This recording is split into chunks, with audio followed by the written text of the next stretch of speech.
Hey, what's up guys? It's Calico and welcome to IK Multimedia's AES 2020 virtual booth. Today, we're going to be talking about MixBox. I'm going to show you guys how it works, then I'm going to show you guys some creative ways you can use it to spice up your sounds. Now, if this sounds interesting to you, stick around because things are about to get spicy.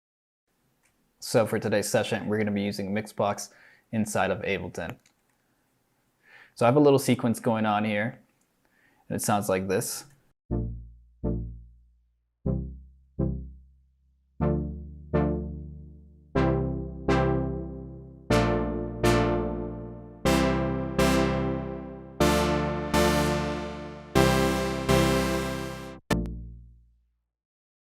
Not too shabby, but it can definitely use a lot of work. Right now it sounds pretty dull. And for that, we're going to use MixBox. So the first thing I'm going to do is I want to load the EQ81 in channel strip, and I want to drive it a little bit. I'm going to back it down a little bit too. It's just going to give us a little bit of saturation. This is what it sounds like without it.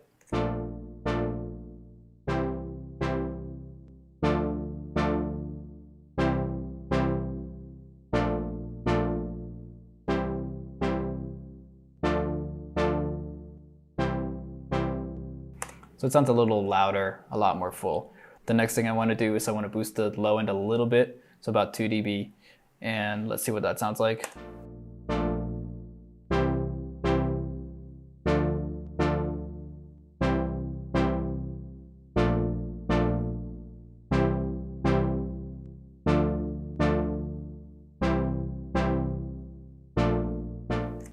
Just bring up the low end a little bit.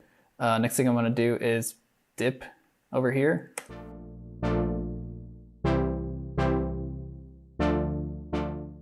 And then add a little bit of highs.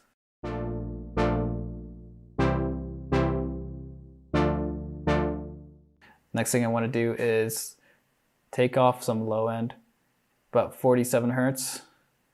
Use a high pass filter around 47 Hertz.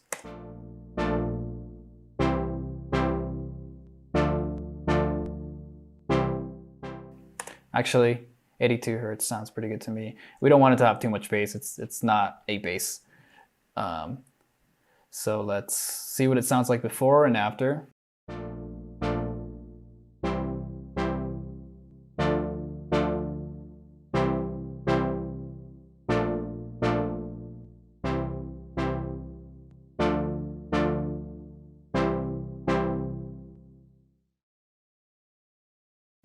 The next thing we want to do is add, let's see, the tape cassette. This is one of my favorite ones too. We want to go ahead and leave this at 50%. Tape snaps, we want them low. Add a bunch of saturation because why not? And we'll play around with the wow and flutter. So what this is going to do is going to give us like a old tape sound, which will slowly pitch out of tune, which I think it sounds really cool.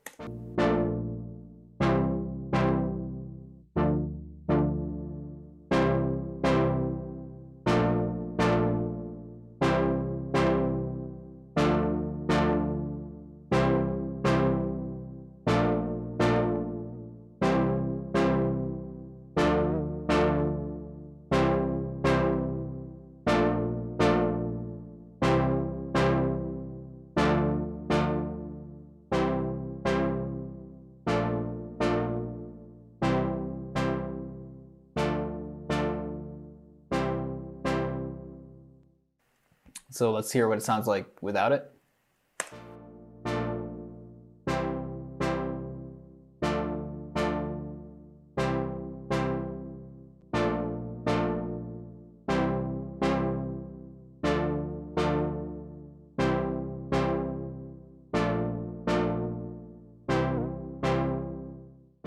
So you guys hear it, how it slowly pitches out of tune.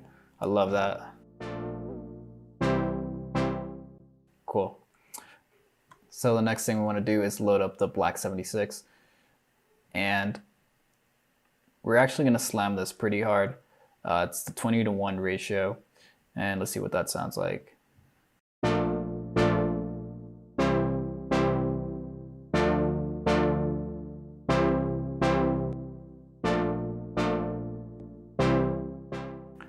So that's actually pretty intense. One thing that we can do is actually bring the dry wet knob, and this will give us parallel compression. So it'll give us the best of both worlds.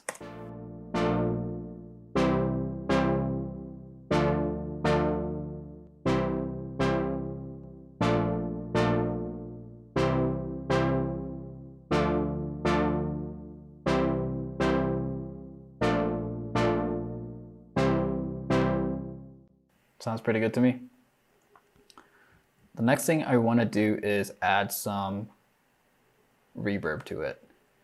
Now, one of my favorite ones is the inverse reverb.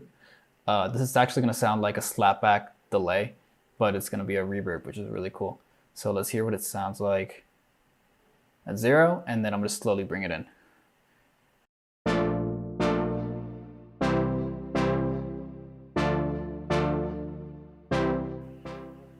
So let's try a different algorithm.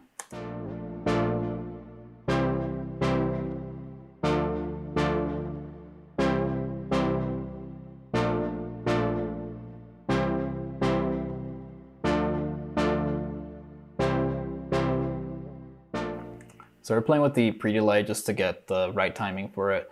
We can use the color knob as a filter. So listen to this. The higher we go, the more bright the reverb's going to be.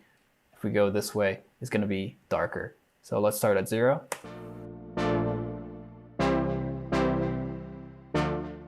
And listen to how bright that is.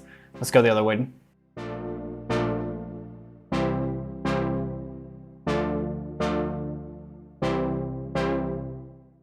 I like it around here.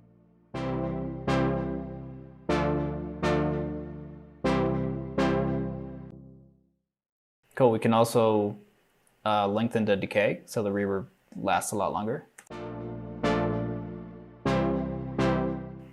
And we can also shorten it if we want it to be quick.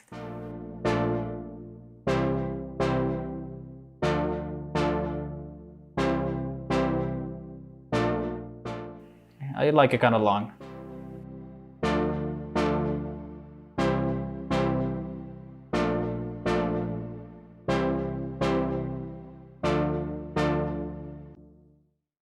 Sounds good to me.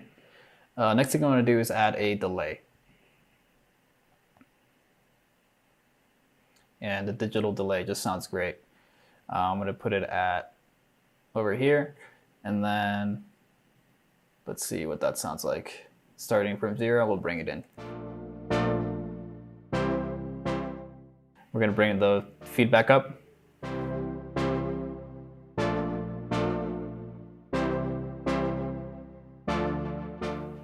There we go.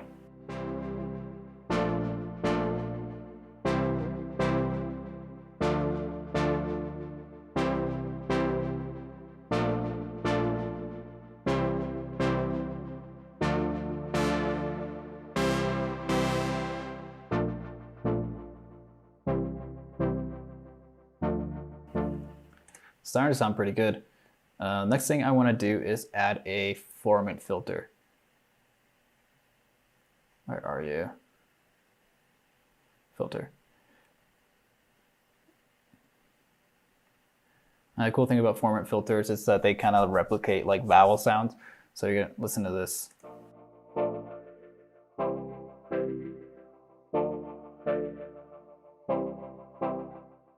But if you notice, we've lost a lot of low end. So we can actually just bring this down a little bit.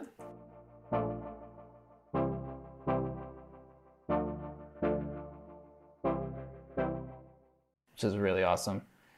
Last thing I want to add is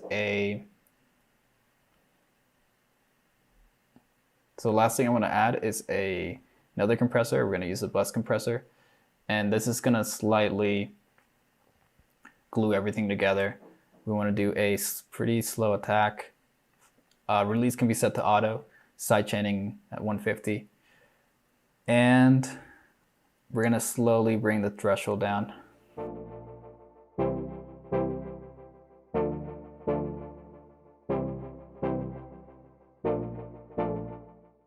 We could add some grid to it.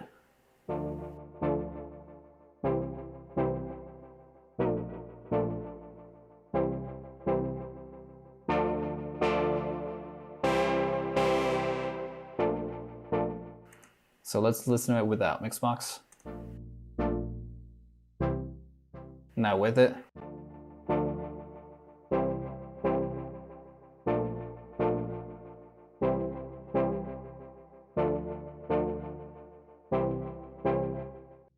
think it sounds pretty good.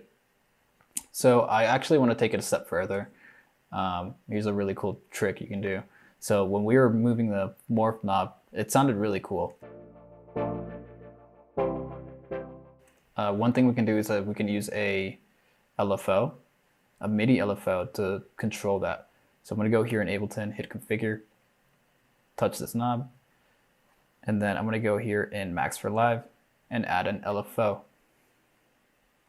Now I can map this LFO to this knob right here, and you can see it's moving on its own. So this is what it sounds like. And let's go ahead and sync it to the BPM. That sounds pretty cool. You can make it go faster.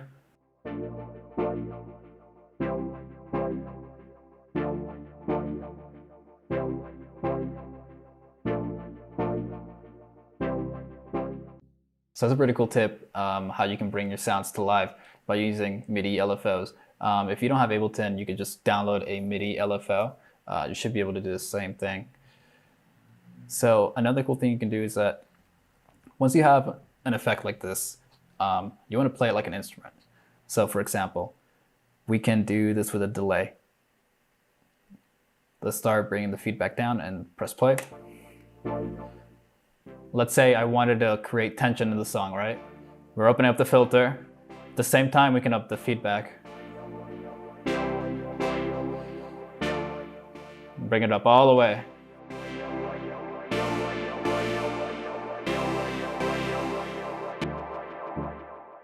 Now we got that going.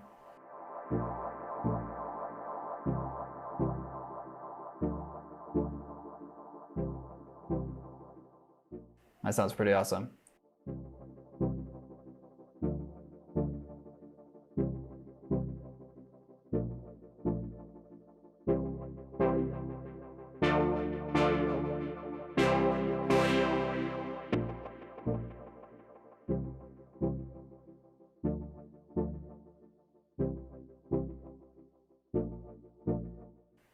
Another cool thing you can do is you can play with the reverb. So same concept applies. Let's say we're creating tension. You can start bringing the decay up.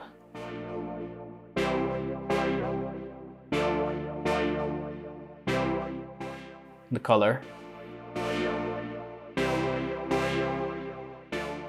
And then the feedback again.